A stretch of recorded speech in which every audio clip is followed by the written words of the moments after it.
Mo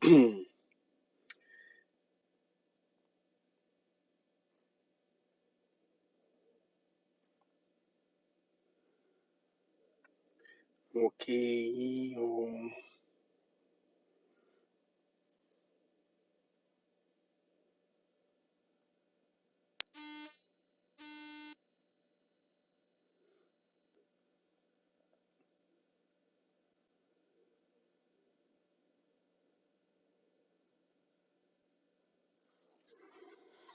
Mo kí yín o.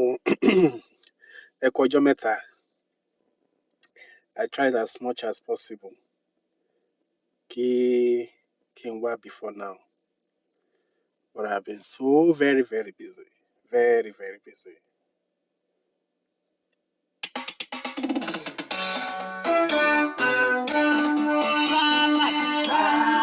International, ìṣọ̀kan gbogbo ayé la dúró fún.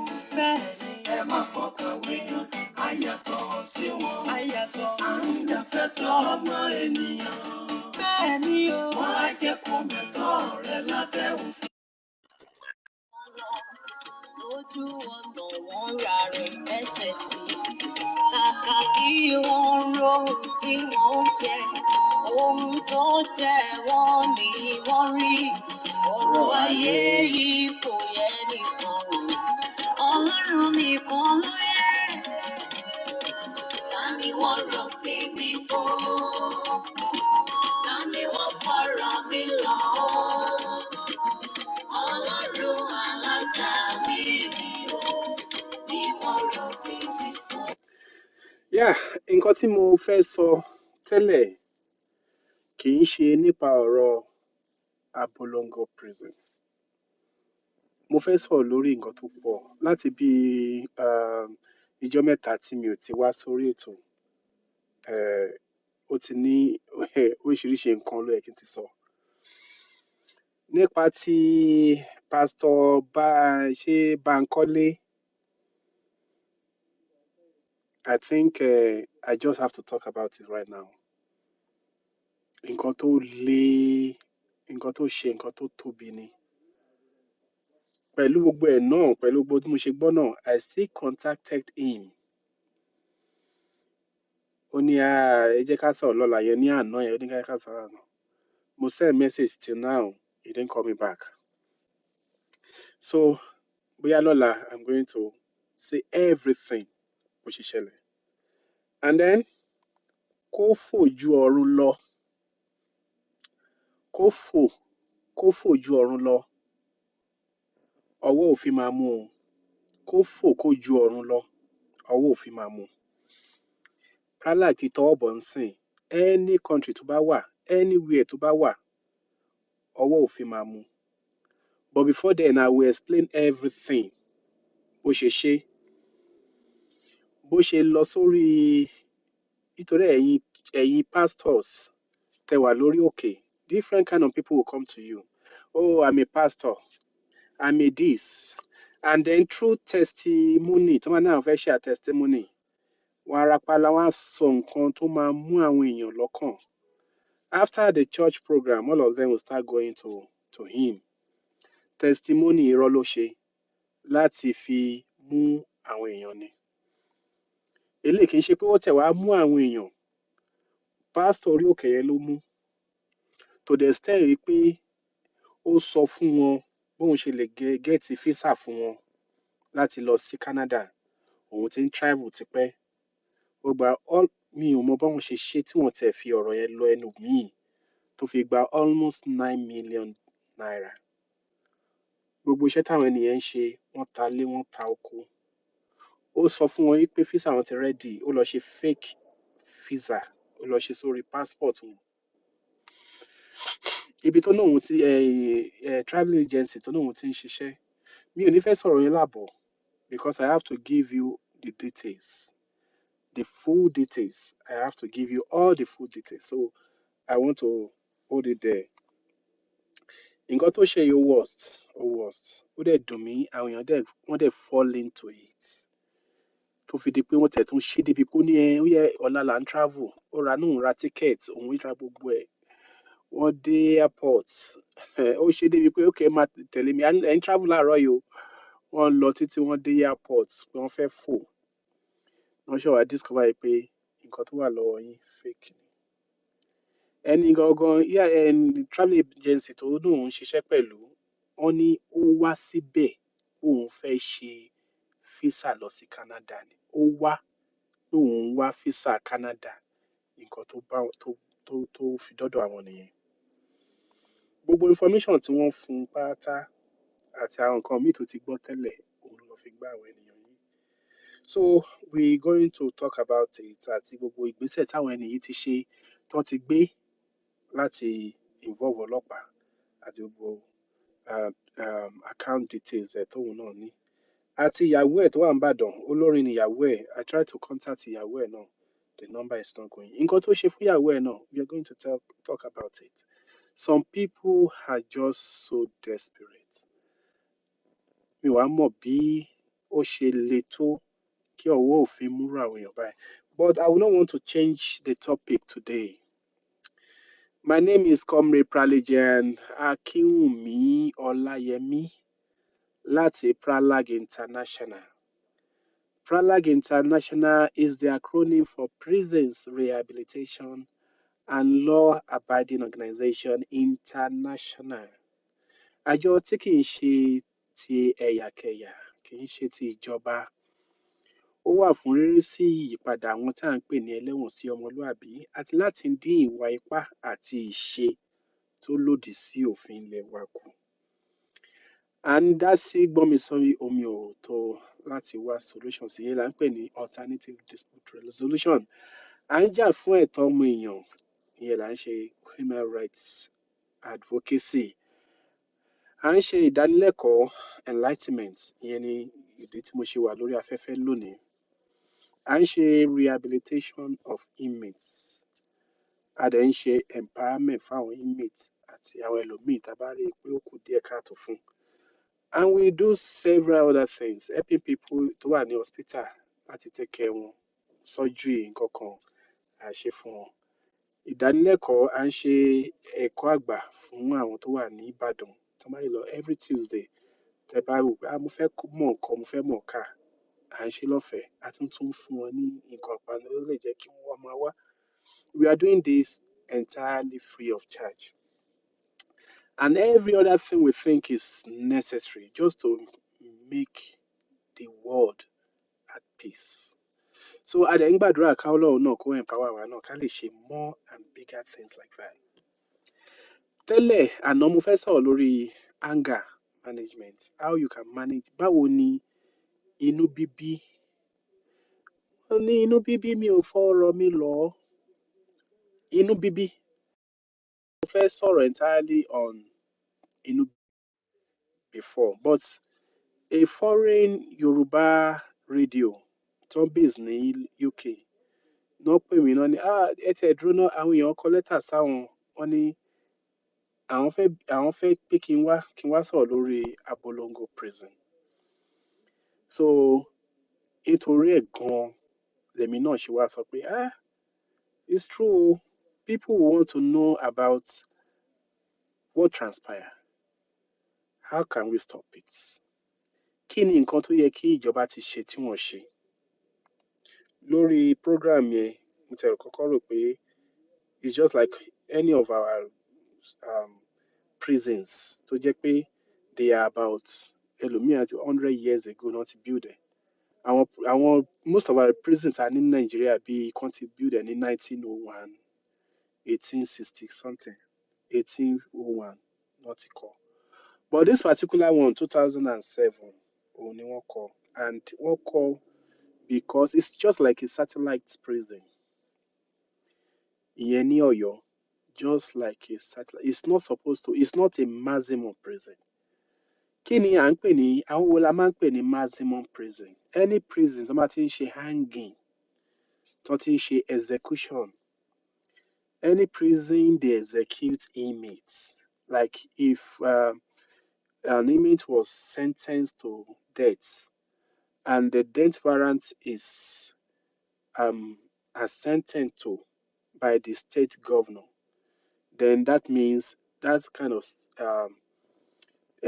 that's inmate is ready for execution, and he will be taken to a maximum prison.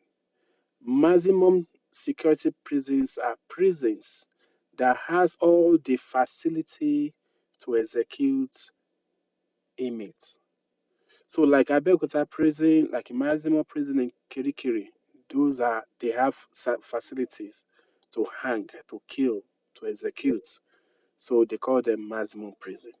We have medium prisons. They don't have any other prison. They don't have the facility to hang people, but at the same time, they are large enough to occupy people. But this particular prison, Abolongo Correctional Facility, uh, wọ́n ní láti Lágbódókò prison wọ́n ti move àwọn èèyàn lọ. Wọ́n ti move àwọn èèyàn because we no Nigeria suffers what we call overpopulation, overcrowding. Overcrowding in prison, bá dẹ̀ ti wà in prison, ó máa ń jẹ́ kí disease oríṣiríṣi nǹkan kó máa ṣe àwọn inmates. Now, the prison was built to occupy only 160 inmates. 160 inmates the capacity. And all our prison presently in Nigeria have overstressed by the number of inmates tó wà nínú prison yẹn. So 160 inmates ló yẹ kí wọ́n máa kó ló jẹ́ kí gbogbo èèyàn tó máa àti await trial àtàwọn tó ń sentence o kò yẹ kó ju 160 inmates lọ. But presently, our numbers of inmates tó wà níbẹ̀ is 907 inmates. Eléyìí ti show pé majority wọn awaiting trial ni wọ́n. So the reason Pralag start going out is most of àwọn tí ò yẹ kó wà in prison tí wọ́n lọ sí prison lójoojúmọ́ yìí tá a bá ṣe iṣẹ́ wa dáadáa irú 907 yìí kò lè jẹ́ 907 ló wà níbẹ̀ because majority will have been enlightened wípé no má ṣe báyìí kì í ṣe pé má jalè enters ó lè will always go there and steal but there are some iṣẹ́ àwọn nǹkan kéékèèké tí kì í ṣe pé the intention of this person is to steal tó yẹ pé his intention of this person is to commit crime kò ní intention láti commit crime but because of àwọn nǹkan kéékèèké tó máa ń mú téèyàn máa ṣe nínú òfin wa ní crime ni whereas nínú ọkàn ẹni kò fẹ́ commit crime so ìyẹn làyìn Pralag ṣe jáde now ikọ́ nìyẹn ìkejì òun ni alternative dispute resolution àìmọ̀ èèyàn tó wà ní prison yẹn tó yẹ pé kò yẹ kó wà ń bẹ̀ lórí ìjà lásán ìjà gbólóhùn asọ̀ gbọ́mi sí omi ò tó ló pọ̀ jù nínú ló pọ̀ ló contribute sí àwọn èèyàn tó wà nínú prison tó pọ̀ yẹn. Enlightenment la ṣe sọ pé enlightenment is very very important and that's why I'm here. If people listen, that's fine.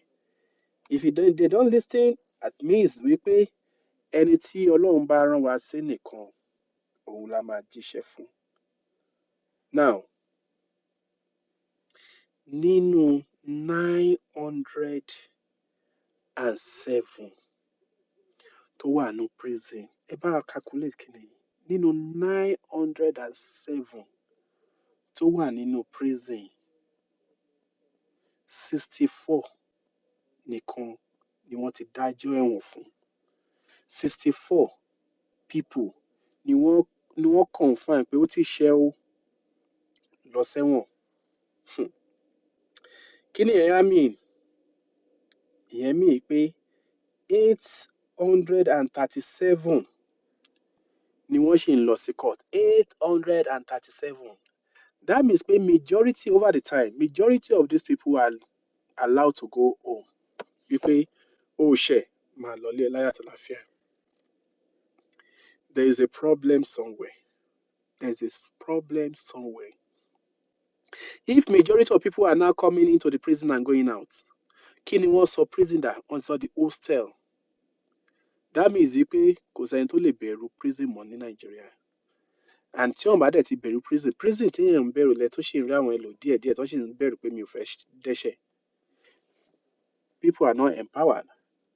Kò síṣẹ́, kò sówó, kò sí nǹkan kan, ebi ń pa àwọn èèyàn. And àti wọ́n tún wá confirm yìí pé prison yìí kò tún jẹ́ nǹkan kan mọ́. Kí nìyẹn wá mean? Ó mean wípé olórí ni kó ṣọ́ orí ẹ̀. Olórí, ẹ ṣọ́ orí yín. Kí ẹ̀yin tẹ́ kì í ṣe criminal, kẹ́ má jẹ̀yà bí criminal, number one. Ẹ̀yin tẹ́ kì í ṣe criminal, ẹ ṣọ́ orí yín kí èèyàn kan má ṣe ibi sí yín.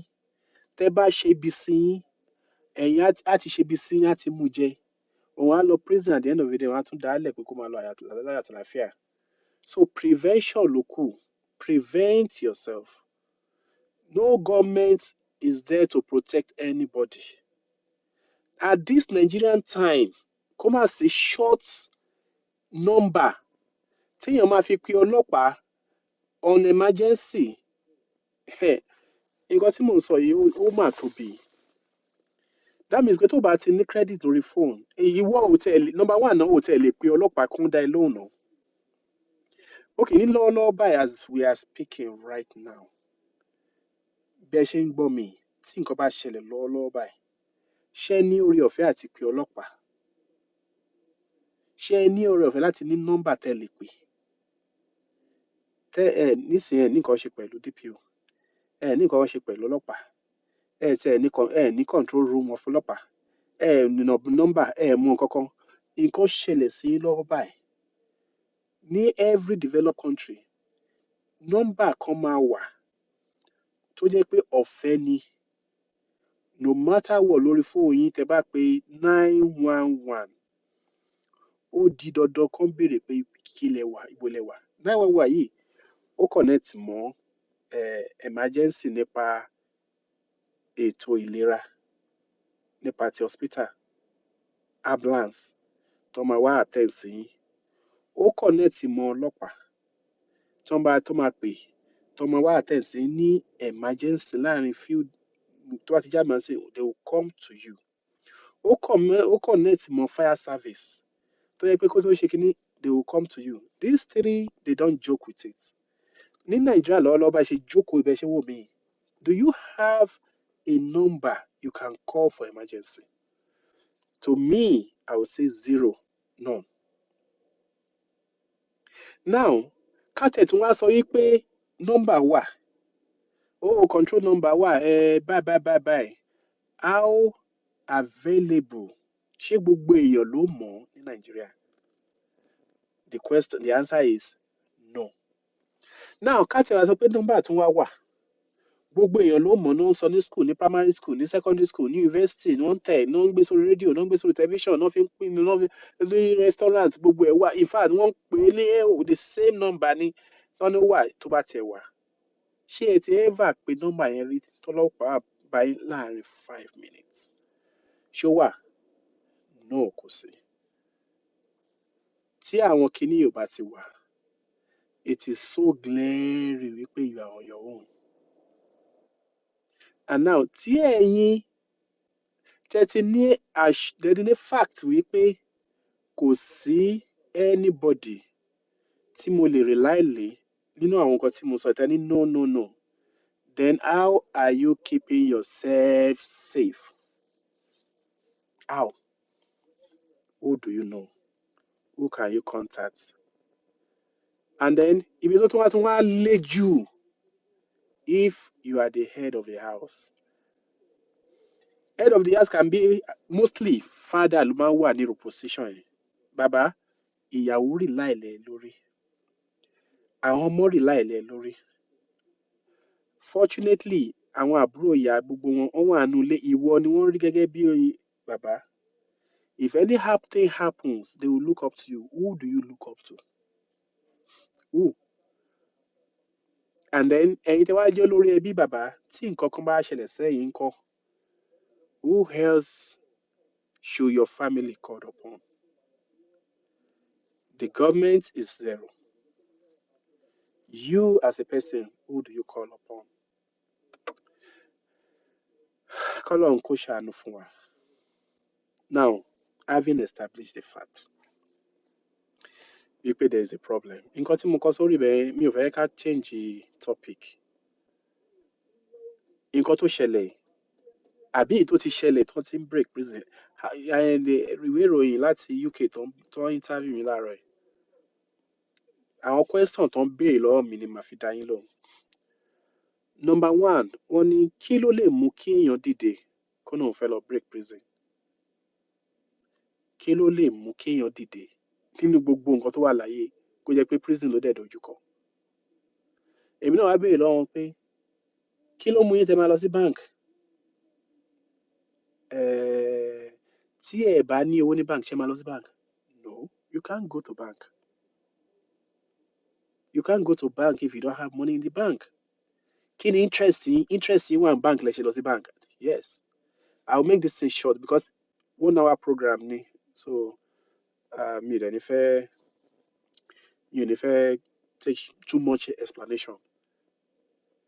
Àgbẹ̀ lọ sí oko nítorí ó ní interest, ó ní nǹkan kan lóko láti lọ kó wálé. Bàbá ìyá lọ sí school, this particular school, láti ṣe kíni, láti lọ mú wọn wálé. So àwọn tó break ti prison, wọ́n ní interest, wọ́n ní àwọn èèyàn ń bẹ̀ tó ṣe pàtàkì sí wọn tó fẹ́ lọ mú wálé. Tó dẹ̀ wò pé ìlànà òfin kò lè mú wọn jáde nítorí pé wọ́n ṣẹ̀ sófin ni. So there is a particular people in that particular prison tí wọ́n fi sí prison tí àwọn fẹ́ lọ mú jáde. So that is the reason they go there. Wọ́n wá tún wá sọ pé báwo ni ṣé prison run náà ló wá easy pé téèyàn bá ti jákè báyìí pim á bì wò. Mo tẹ̀ sọ fún mo ní most prison wọ́n kọ́ wọn ní 1801 1851 mi ò tẹ̀ wá wò mi ò tí ì béèrè dáadáa nípa year wo ni wọ́n set up Abolongo prison. Mo ṣe wá realize pé 2007 òun náà kọ́. Wọn ò dẹ̀ kọ́ níkọ́ pé real kìíní maximum prison kì í ṣe medium prison, it's just a satellite prison. Tó yẹ kó kọ́ bí àwọn prison kan wà tó pọ̀ tí èrò pọ̀ ń bẹ̀ tó kọ̀ ṣẹ́ díẹ̀ kúrò ń bẹ̀. Àwọn ẹlẹ́wọ̀n tó yẹ kó kú à ń bẹ̀ àwọn minor cases ó bá mi jà ó tó mi sí mi lára nǹkan kan ló yẹ kó máa fi síbẹ̀. Tó ń bá lọ sentence yàn ní prison tó bá mú lọ síbẹ̀ ọjọ́ yẹn gangan ló yẹ kó mú kúrò kó lọ sí prison bòmíì tó wà secure. But prison wo ló wà secure ní Nàìjíríà? Ṣé rí security tó yẹ kó wà ní àwọn prisons wa kò yẹ kó less than bí wọ́n ṣe máa ń secure Central Bank. Nítorí pé the prison in Nigeria is in everywhere. Prison in any country supposed to be very, very secured. Mo wá sọ fún ọmọ ní fẹ́ǹsì kan ló fi mọ̀ bóyá prison secure or not. And in fact, most of the prison elsewhere, barbed wires ló yẹ kó ní. So the prison, security of any prison is not how solid the fence are. No. It is the technology attached to any barricades. Òun ló ń pè ní security. Mo sọ fún ọmọ ní ọgbọ́n èṣí wèrè sí ní. Lọ́wọ́lọ́wọ́ báyìí tí mo bá lọ múra bí wọ́n ṣe múra ní 1901 tí mo lọ múra bẹ́ẹ̀ tí mo gẹrun mọ́ ṣe ń ṣe ní 1901 tí n bá pàdé yín wèrè lẹ máa pè mí. God forbid I cannot dress like that. So tí mi ò bá lè dress bí 1901 kí ni reason tí wọ́n máa run government ní Nàìjíríà bí wọ́n ṣe ń run ẹ̀ láti 1960? Kí ló dé la ṣe need the same thing tí wọ́n ṣe ń run the prison authority mo ṣe ń bọ̀ lọ́dọ̀ tiwọn. So this is very, very disheartening wípé àwọn tó wà ní helm of affair mo ti ń sọ wọn ò mọ technical know-how to run the government, how to run even Rauf Agbẹ́gbẹ́ṣọlá àbí Agbẹ́ṣọlá àbí kí náà ń pè tó jẹ́ Minister of Interior wọ́n ṣe máa sọ fún ni pé tá a bá ṣe lè bá dáa he doesn't know anything about securing prisons he doesn't even know anything now tá a bá tẹ̀ wá sọ wípé I am not going to blame Aregbesola for knowing nothing about how to secure interior because interior is ṣe prison nìkan ló wà ní interior but what about àwọn tó wà ní helm of affair tán ti mọ̀ nípa àtinú àtìta prison tí wọ́n sì ń ṣe the same thing tí wọ́n rí nǹkan tán lè fi change the operational guidelines wọn to be more secure it's very very wrong. Oh, I'm bet 30 years, 30 good years. You don't know what you can add to securing and getting improvements, making improvements in your ministry. Oh, surprised me. Oh, surprised me. And that is, it is expected and it is acceptable to now say, okay, let me go to a European community. Let me go to a Western world. How are they doing their things that I can use to improve my own facility too?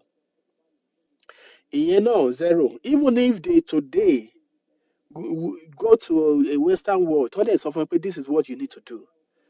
Báwo ni ọ̀rọ̀ corruption ńkọ́? All these new prisons don't share build. Go to Abuja, go and see their pictures. Go and pick the pictures and go to the physical building. Kẹ́ wá interpret kẹ́ gbé síra wọn kẹ́ compare what is going on. Ṣé nǹkan tí a rí nínú paper náà ló wà ní on the ground? You will see that it is nothing. Contractors, àwọn tó gbé owó jáde, fún ẹ̀yin contractor ẹ bá wa ṣe nǹkan báyìí. Ìgbà tán bá release, go there, go and see what's going on in Nigeria. Nigeria is finished. It's zero. When they release 1 billion naira, the government has assigned 1 billion naira for any project in Nigeria. I'm not even talking about prison alone. Go and do thorough work and thorough research on this. 1 billion yẹn ẹ lọ wá béèrè contractor èlò ló bọ́ sínú account ẹ láti fi ṣiṣẹ́. Bóyá 100 million ló máa dọ́wọ́ ẹ̀. Nínú 1 billion ó lè jẹ́ 100 million ló máa dọ́wọ́ ẹ̀. Nínú 100 million tó wà lọ́wọ́ ẹ̀ àwọn tó tún máa tún settle ẹ wá expect irú contractor báyìí kó adún kó ṣiṣẹ́. Agbe fake tí ó bá dẹ̀ sọ pé òun ò lè fún yín lówó wọn ò ní gbéṣẹ́ fún un. Ìmíì tó bá fẹ́ gbaṣẹ́ 1 billion á ti fi 500 million á ti fi bribe kó tán ṣe iṣẹ́ 1 billion lé lọ́wọ́. Tó bá dẹ̀ ṣe ń release owó ẹ̀ òun náà ti gbọ́dọ̀ ní bag tó tún máa fi ṣe returns fún àwọn staffs àwọn staffs and officers in the ministry. So how do you now expect Nigeria to move forward like that?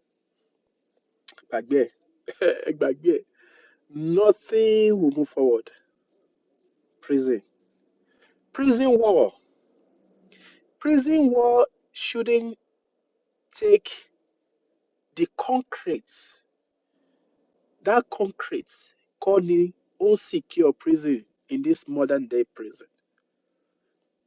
We shouldn't rely on the solidity of the fence as the protection from breaking in or breaking out. Ẹ jẹ́ tuntun bẹ́ẹ̀ sọ. Kì í ṣe pé how solid irin tí wọ́n kó sí cement tí wọ́n fi sí òun ni a rely lé lórí àwọn kí ló ti ń pè fence and solid so go and sleep. That is not how to secure prison. This is how to secure prison. Ìbàjẹ́ barbed wire tí ò lẹ́mìí tó yẹ pé tẹ́ bá tì báyìí ó máa ṣubú yakata òun ni ẹ fi ṣe prison. It's still a fence. Now báwo la ṣe máa wá secure prison tí a wò pé bábu àyà lásán ni.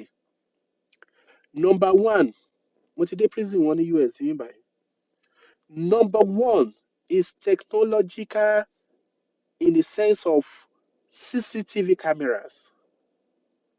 Tí eṣinṣin bá kọjá lára fẹ́ǹsì yẹn, ó yẹ kí CCTV kó gbé. How many prison lè ní lórí láì lórí pé officer ló ṣe máa dúró sẹ́gbẹ̀ẹ́ prison náà máa wò lọ kó máa wò bọ̀. Tẹ́ bá dé prison bí, you may not even see one single officer around that prison. Inú yàrá inú office tó bá wà ló ti máa gbogbo CCTV monitors ó wà everywhere tó jẹ́ pé gbogbo prison ẹyẹ ò lè fò kọjá ó ti mọ ibi tó wà. Ẹyẹ tó bá kọjá lára prison yẹn ní any corner of the fence ẹnìkan wà ńbẹ̀. This is a CCTV tó ní camera ni mo ń sọ yìí tó dẹ̀ ní mic.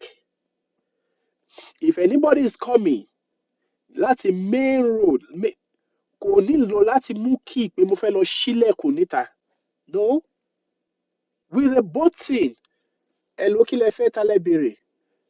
O ò réyàn kí ni speaker lásán ló ń bá sọ̀rọ̀. Ìyẹn ní major kíní ó ní nǹkan tó máa tẹ̀ tó máa fi wọlé kó tó di kó ṣẹ̀ wá dé the main place tí èèyàn máa wà tó máa ṣe. That's number one, CCTV cameras. How many of our prisons ló ní CCTV camera? Nígbà tí mo bá ń gbé bọ́ǹbù bọ̀ pẹ̀lú pé present kìnìún tí mo bá gbé bọ́ǹbù bọ̀ títí máa fi sẹ́ẹ̀tì bọ́ǹbù sí ara wall, nobody will see me. Nobody will see me in this present day Nigeria. But if there is pẹ̀lú bí wọ́n ṣe ní fẹ́ǹsì tí CCTV bá wà everywhere. Number two, you signify where people can go and people cannot go. At least 50 meters to the real fence of prison. Ó yẹ kó ti fi hàn pé nobody beyond this line. Ìyẹn kó tó di pé wọ́n dé prison. It should be signified, boldly written. Nobody beyond this line. Go to all the military facility in US. Nobody beyond this line. Tó bá ti cross ẹ̀, ìbọn ni kò sí you don't from nowhere you see a gun. From nowhere. Nobody beyond this line. And this is 50 meters before Kute to do the prison.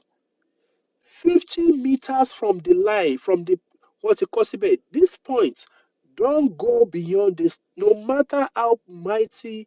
That means the intentional, right? It means your intention is not good. Don't go beyond this line. You don't even have to talk to anybody. Go beyond this line, and what if you die alone? You okoja here. If you want to come to prison, go directly to the gates. That's number one thing. Technology. How many prisons in Nigeria has that technology? Ẹ tó tẹ̀ ń bọ̀ ní prison. Ẹ ti gbọ́ tí èèyàn máa àwọn tó máa ní àwọn fẹ́ wá wo tó bá ti dé gate tó ti yọ̀bọ̀n sí wọn báyìí wọ́n ti gba gbogbo prison yẹn. Àwọn tó wà ní prison ó tẹ̀ the government in Nigeria is just exposing the rank and file into a risk of life. Gbogbo àwọn tó ń ṣiṣẹ́ ní prison, tó ń ṣiṣẹ́ ní àwọn military, àwọn paramilitary, the police, the immigration, nǹkan kan. Government is intentionally exposing them to danger. Gbogbo àwọn sójà tó ń pa ń sìn, àmọ̀tẹ́kùn tó ń pa ń for fun. Insurance of life insurance wọn ni. At the end of the day kan tó gba táwọn family wọn tó gba owó tó máa gbà fún life wọn nítorí àwọn ọmọ wọn tí wọn bá ṣe báyìí. Ìgbà yẹn tó wà ní wọn á fi bureaucracy sí. Ẹ̀yin tẹ́ ń ṣiṣẹ́ ní kinní gan náà, you have to be very careful. Ìwọ ẹ̀yin tẹ́ ń ṣiṣẹ́ pẹ̀lú government. Ẹ̀yin kó tó di pé ìgbà tẹ́ kọ́kọ́ wọlé ẹ mọ̀ ẹ ṣì máa wà ní 18, 20, tí ní orí ọmọ ẹ̀ tí níyàwó. Àwọn document ẹ fill nígbà yẹn pé okay tí n bá kú tán ẹni tó máa gba nǹkan mi lélẹ́yìí. temporary people lẹ lọ fi síbẹ̀ nígbà tí ẹ ti ń put in kíní eventually ẹ wò pé ẹ ti ń grow owó ti ń wà ẹ marry ẹ ti ní ọmọ ó yẹ kẹ́ ẹ wá go back and rewrite that thing to your name church to your family name ikú òdòjọ́ àrùn dóṣù ó ṣẹlẹ̀ tó ń sìn a ti rí ìtàn gbé wá sí ọ̀dọ̀ wa tó yẹ pé àwọn family àwọn ẹni tó forúkọ ẹ̀ sí ló máa gba ẹ̀tọ́ ẹ nígbà táwọn ọmọ bíbí inú ẹ̀ tó ń suffer láyé. So if you are a government worker, please, one thing is you dead láìpẹ́ ọjọ́ Ọlọ́run ní jẹ́ kẹ́ kú sọ́nà bí èéfín. Now it happens. Èrò tó tún wá worse ni pé wọ́n ní tí kinní kan bá kékeré bá tí yàrá bá gbé ní sọ́lẹ̀ kékeré á tún máa ta kite lórí ẹni òwe ni. Now eléyìí tó ṣẹlẹ̀ àgbàdúrà ẹ̀ fún ẹ ó ti ṣẹlẹ̀ sí ẹnìyẹn ṣó yẹ kó jẹ́ pé àwọn ọmọ tó tún bí kalẹ̀ kó tó máa sọ́fà ẹ̀yin tẹ̀dẹ̀ ń ṣèkà yìí náà Ọlọ́run á mú yín o ẹni tó lọ dúró tó lọ àgún aláàgùn nígbà tó ní ọmọ títí ẹ lọ pé ẹ ṣayé ẹlòmíín náà á dúró Nàìjíríà àwọn tó fi tó lọ struggle ní kíní ẹ wá bá mi kọ́lé ẹgbàárò owó bẹ́ẹ̀ máa ná ẹgbàárò owó bẹ́ẹ̀ máa sọ di tọ̀dọ̀ tiyín kò sí nǹkan àjẹgbé o kò sí nǹkan tó ń pè lájẹgbé. So if government can do this, securing the perimeter wall of the prison, that will be fine. Number 2 thing, authority prison. I know you don't have the love of the work you are doing because if you have it, ẹ jókòó ẹ kọ́ ẹ upgrade. Tí nǹkan bá ń ṣẹlẹ̀ èèyàn máa upgrade ni. Ẹ jẹ́ ìyá yín kankan. Inmate nínú prison kò yẹ kó jẹ́ irú wá ògiri wa ló kàn máa wá ló máa ní mo fẹ́ wo lágbájá mo fẹ́ wo kẹmẹ̀dù. Ibi tó fọ́lì sí ní Nàìjíríà armed robber suspect ó wá sí prison wọ́n dẹ̀ confirm pé armed robber ní lóòótọ́ so that means pé ó likely kan condemn ẹ̀ àbí kó wà ní prison for a long time. Wọ́n mú ẹlòmíì wọ́n ní ó pickpocket eventually wọ́n remand ẹ̀ but ẹni tó pickpocket this is just a minor case tó bá máa ó pẹ́ ń bẹ̀ pátá bóyá ó lo 8 months á kúrò ní prison. Òun àti robbery suspect wọn mọ́ra rí o kó tó di pé ọjọ́ tó dé prison. Ìgbà tó wọnú prison òun àti armed robber wọ́n di ọ̀rẹ́. Wọ́n bẹ̀rẹ̀ sí sọ̀rọ̀ armed robbery suspect ó sọ fún gbogbo èrè tóun ti rìn. Pickpocket yìí ó ti ń wá opportunity kóun ríbọn ó ti ní àwọn ibi tó yẹ kó ti jalè tí ò lè jalè. Armed robbery suspect ó connect ẹ̀ mọ́ àwọn olè níta pé àwọn tájọ́ ń ṣiṣẹ́ ní èmi nìkan òun nìkan náà mú. After 8 months ó ti gbọ́ in fact ìgbà táwọn suspect kejì ń bọ̀ wá kí wọ́n ti jọ lọ ríra wọ́n ti mọra wọn ó ti wà nínú group already even before kó tó kúrò prison. Bó ṣe kúrò prison báyìí àárín wọn ló wá lọ. The prison inú prison náà ti recruit. Unfortunately for all of us wọ́n á mú bọ̀bọ́ yẹn lọ rob kó tó pẹ́ 2 weeks this pickpocket will come back á lóun fẹ́ wá wo ọ̀rẹ́ òun nínú prison ó ń bọ̀ wá wo armed robbery suspect. Unfortunately the prison authority will still allow this person láti rí armed robbery suspect. Now how do you now expect me wípé expect the Nigeria community kó feel safe? Báwo lè ṣe expect yìí pé kí rehabilitation proper rehabilitation kó ṣẹlẹ̀ nínú prison? Kò possible if you allow this to go on. And all of us, even the prison authority they knows about this. Now kí ló yẹ kán ṣe? In US here tó bá ti mú èèyàn wá láti police station àbọ̀ láti court tó bá dé prison báyìí wọ́n á sọ fún pé ọ̀gbẹ́ni fún wa ní orúkọ ẹni 3 péré tó lè wá wú ẹ̀ ní prison. Ó lè forúkọ ìyá lẹ̀, ó lè forúkọ bàbá lẹ̀, ó lè forúkọ ọ̀rẹ́ lẹ̀. Àwọn mẹ́ta yìí kí ló máa ṣe? Wọ́n á lọ ṣe background check lórí wọn. Àwọn mẹ́ta yìí tí ọlọ́pàá bá ti arrest wọn rí, wọn ò ní àǹfààní àti wá sí prison. Tó bá lọ sí, wọ́n kàn ní accusation péré pé wọ́n accuse wọn bì kan, wọn ò ní àǹfààní láti wá rí ẹni tó wà ní prison. If you don't do this, how do you control what is going on in prison? But in the prison Nigeria, àtolè àti apànìyàn, wọ́n ṣe máa wọ prison wọ́n nìkan. And this is very, very wrong. This is very, very wrong. Rehabilitation will not take place. And then it will be easier to break the prison. Nígbà tí wrong people bá ń wá sí prison, I wish they can do this too in Nigeria. But another thing is, there is no documentation. Because ẹni tó ń carry security card, gbogbo eléyìí tó ṣe ní NNIN àbí kíní kan tó ṣe ń ṣe, ó dẹni mélòó tó ti wá ní báyìí sìn. Wọ́n sọ yí pé a moment you come to the prison, even láti police station, tó ti fẹ́ gbé lọ sí court, àbótẹ̀wá dé prison ká tẹ̀ fi gbogbo police station lẹ̀. Prison, a moment you are stepping into the prison, kí ló yẹ kó ṣe? Kó gba fingerprint ẹ, kó gba picture ẹ, kó gba data ẹ, ọmọ ibi tó jẹ́, ìkọ̀kọ̀ everything. I'm sure, or maybe kí má sọ fún wọn, because Arẹ́gbẹ́ṣọlá ń sọ wípé, the honourable minister ń sọ wípé kò sẹ́ni tó dé prison tí wọn kì í gba picture ẹ àti fingerprint. Now, ó ti ń tó ọjọ́ mẹ́ta báyìí sìn tí wọ́n break prison. Kí ló dé tí àìtí máa rí picture gbogbo àwọn tó wà nínú prison yìí? Tí a máa lè rí wọn lórí internet. And you want the citizen to give you information about these people. Picture wọn dà lórí social media. Picture wọn dà tó yẹ kó máa stroll nínú television, nínú radio, kó máa gbé jáde ní everywhere. Àwọn tó jáde kúrò ní prison ni, okay, wọ́n fẹ́ ra nǹkan ni o, wọ́n fẹ́ gba hotel ni o, wọ́n fẹ́ wọ public clinic ni o, wọ́n fẹ́ anywhere, even the border, everything, wọ́n á rí wọn. Easy fún wọn láti rearrest wọn. Owó dà. Mo sọ fún ìwé ìròyìn tó béèrè lọ́wọ́ mi, wọ́n ní gọ́ọ̀mẹ̀ntì ṣe bá ní inú. Me as a person, mi ò lè ever believe what government or nobody will say until I see the result.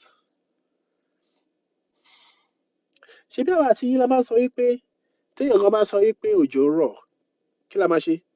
À á bọ́ síta, à á ṣí báyìí, òjò rọ̀ lóòótọ́. Ibi tí ó dé ní Nàìjíríà nìyẹn, even including the government. Tí gọ́ọ̀mẹ̀ntì bá ní òun take picture òun dà, ẹja rí. Tó bá sọ pé àwọn fẹ́ sọ everybody, àwọn fẹ́ ṣe iná fún everybody, mo ṣe ń tanná mi, ó sì ń wà kíní. 2-3 ẹlòmíì sì wà 6 months tí ò rí iná láyé àdúgbò. So don't tell me that. Let it happen. Let me see it. Don't say it. Don't even say anything again. Even government, don't tell us anything again. Just let us see what you are doing. Let us see the facts. So lórí yẹn, government supposed to do that. Ẹ̀yin prison authority, how do you reconstruct the prison tó jẹ́ pé àwọn èèyàn fẹ́ wá ṣe visit, wọ́n fẹ́ wá wo èèyàn wọn ní prison, kó má ní access sí báwo ni prison ṣe rí? That's another thing we don't do. Ṣé prison wọ́n tẹ̀ ti abandon pé, and then prison ló yẹ kó hold them? Because whatever things that is going to happen in the society, bí prison yín bá ṣe rí ni society yín ṣe máa rí. Tí prison yín ò bá wà okay, society ò ní wà okay. Kò possible. Because àgbẹ̀ tó fẹ́ lọ dá oko, tó bá mọ̀ yìí pé òun ò ní wọ́n náírà jáde nínú oko yẹn, báwo ni fẹ́ dá oko? Báwo ni fẹ́ dá oko? Gbogbo àwọn tó jáde ń sìn náà, the crime was immediately not máa commit crime.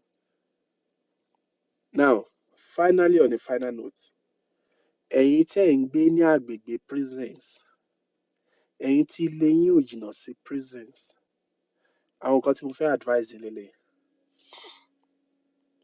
Number one, eléyìí náà àwọn tí kò nílé wọn ní àgbè prison I want you to take use of this wisdom ni. Mọ́tò yín ẹ má máa fi full tank sílẹ̀ nínú mọ́tò yín lọ sùn. Nígbà tí mo ti lọ látàárọ̀ tí mo wá ń lọ lé kó wá jẹ́ àsìkò yẹn lẹ wá lọ ra epo full tank. Don't do that. You know why? Ẹ̀yin ò mọjọ́ tí prison nísìn ní ókọ̀lá kan wá pray prison tẹ́yìn mọ̀ bóyá prison wọ́n máa break prison. Nǹkan kan lè má ṣẹlẹ̀ 100 years kó jẹ́ pé ọjọ́ tó jẹ́ pé ìjọ tẹ̀yìn bá lọ repo sí mọ́tò yẹn gan-an ló máa ṣẹlẹ̀. And these people in the prison they are so very smart. Kò sí key lẹ́nu mọ́tò ìyẹn ò míì pé wọn ò ní gbé mọ́tò yẹn lọ. Kò sí key ní ẹnu ọ̀kadà yìí ò míì pé wọn ò ní gbé ọ̀kadà wọ́n bypass ẹ̀. That is why they are called criminals. That is why the government pick them as criminals. Now, ìdí tí mo ṣe ní kẹ́ má ṣe bẹ́ẹ̀ ni pé tí epo full tank bá wà nínú mọ́tò yín tó bá jí mọ́tò yín ní àárín òru ọ̀nà mọ́tò yẹn á ti jìn kílẹ̀ tó mọ́ because epo tó wà nínú mọ́tò yẹn á gbé wọn rìn by far. A ti rí àwọn èèyàn tó jẹ́ pé wọ́n jí mọ́tò láàárín òru wọ́n gbé ní Abẹ́òkúta ìgbà tó máa dé Ifọ̀ epo tán ilé epo Ifọ̀ ọ̀nà Ìdíròkò ló ń lọ fẹ́ lọ ta mọ́tò sí Ìdíròkò. Ilé epo Ifọ̀ ló ti fẹ́ ṣí táǹkì tí ò mọ ibi tóun ti lè bá ṣí táǹkì àwọn big car yẹn ni. Ó wà tí ẹni tó fẹ́ ta epo fún wò pé ṣé bó ṣe wà yìí ò fẹ́ sọ fún mi pé ò mọ ibi tí ṣe mọ́tò ẹni ó fẹ́ sọ pé ò mọ ibi tí wọ́n ti ṣí mọ́tò ilé epo mọ́tò ẹ̀ gangan. Ibẹ̀ yẹn ló abandon mọ́tò yẹn sí tó fi sá lọ. Ó abandon mọ́tò yẹn. Náà tó wáyé pé full tank ni mọ́tò yẹn ṣe wọ̀ pé á ṣì wọ̀ Ìdíròkò kílẹ̀ tó mọ́.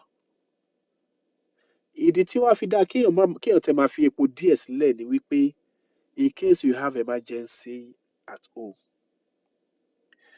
Láàárín òru àwọn ọmọ ẹ àbí ọmọ ohun wáyé pọ̀ àbí ìyàwó especially àwọn tó bá ti wà tí wọ́n ní bóyá pregnant woman nínú ilé láàárín òru kankan ṣẹlẹ̀ ilé epo lè máa open so ẹ máa fi epo lẹ̀ díẹ̀ bẹ́ẹ̀ but ẹ máa fi full tank lẹ̀ ó léwu. Ẹ̀yin ọlọ́kadà so far ọ̀kadà ni yín lẹ̀yin ń lò. This is even happening to everybody. Don't leave your ọ̀kadà outside. Kí wọ́n má tán kí wọ́n má lè kíkì ọ̀kadà yín. Èyí tó bá ṣẹ́rí olè àwọn tó bá ń ronú bí olè nítorí ẹ̀ ó máa ṣòro fún olè láti ja ẹni tó bá ń ronú bí olè lólè. Olè ò mind láti ti ọ̀kadà kó fi sí kinní kó já ọrùn ẹ̀ ṣé àwọn máa ń já ọrùn ọ̀kadà tó bá já ọrùn ẹ̀ gbogbo eléyìí tó yẹ pé mo lọ́ọ̀kì ọ̀kadà mo wá lọ́ọ̀kì orí ẹ̀ kékeré ní ihò kékeré wọ́n á já orí ẹ̀ á dẹ̀ free. Wọ́n á máa ti ọ̀kadà yìí lọ bí wọ́n bá tẹ̀ lè kíkẹ̀ wọ́n máa ti lọ wọ́n mọ̀ pé ọ̀kadà yìí náà ṣì máa aid àwọn escape because tó bá débi tí mọ́tò ti ṣe gerege ó máa jókòó lé ní ó máa ṣe gerege ní ó máa lọ á sì move ẹ̀ síwájú. Tó bá débi òkè á ní ó máa short kí kó nǹkan ti díẹ̀ but still náà mo sọ fún yín tó bá já wáyà ẹ̀gbẹ́ ọ̀kadà ó ní bọ́n ṣe máa fi ìkan sí kejì ọ̀kadà á ṣiṣẹ́ o but tí epo ò bá pọ̀ nínú ọ̀kadà mọ́tò máa ṣiṣẹ́ àbí kí ọ̀kadà máa ṣiṣẹ́ without gas without fuel it's not possible. Tó bá ti gbé débi tí epo bá ti tán mọ́ kínní ó máa abandon ẹ̀ ní àsálọ́ntì ẹ̀.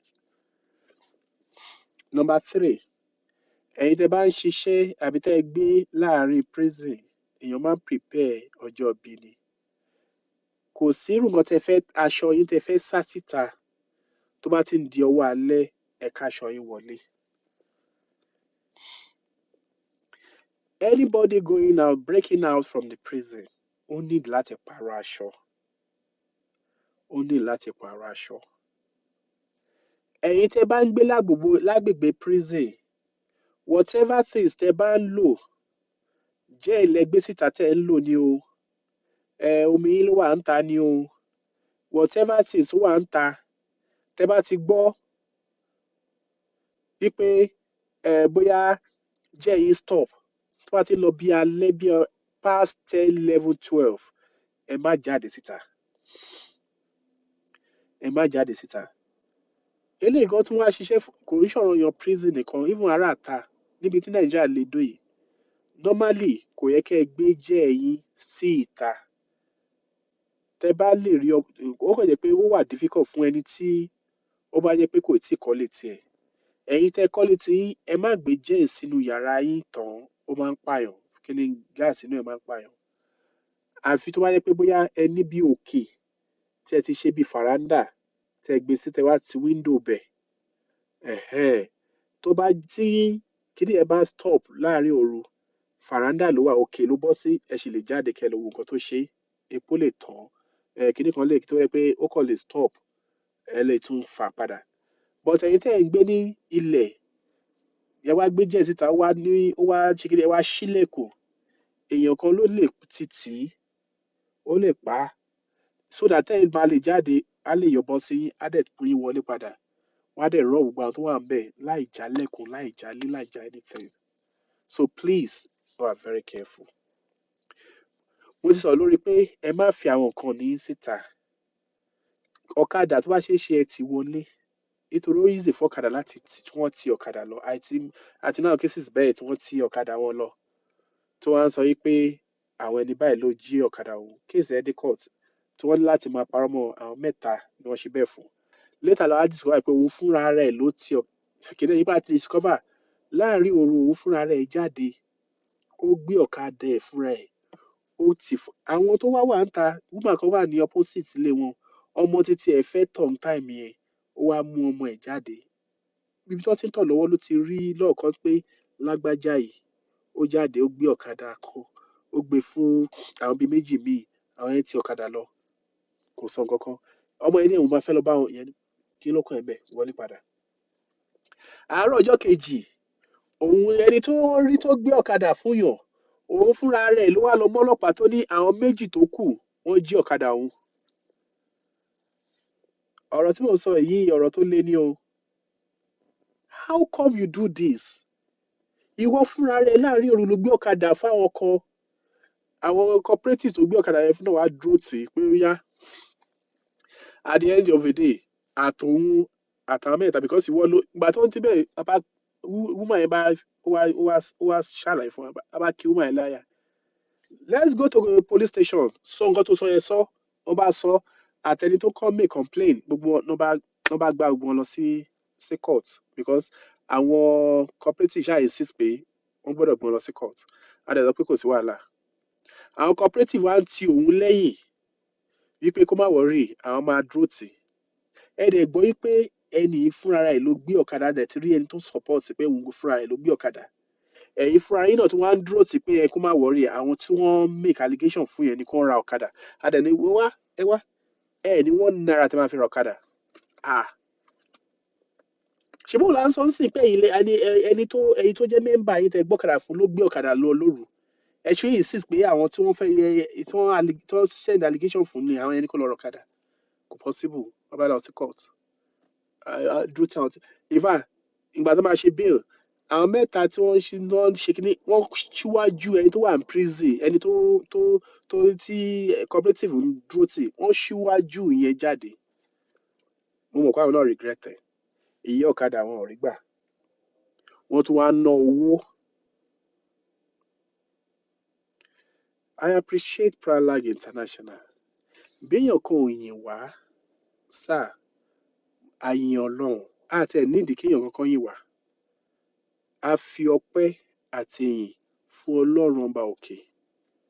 ọba tó dáni wálé ayé aláàfin ọ̀run àjọbọ̀ apá ńlá tó solé ayé ró òun nìkan ní bàbá òun nìkan ní the only human rights tí kò sẹ́ni tó lè deny òun ni founder and chief executive of Pralag International. I'm only just representing God in Pralag but Ọlọ́run ló ní Pralag International and I appreciate him.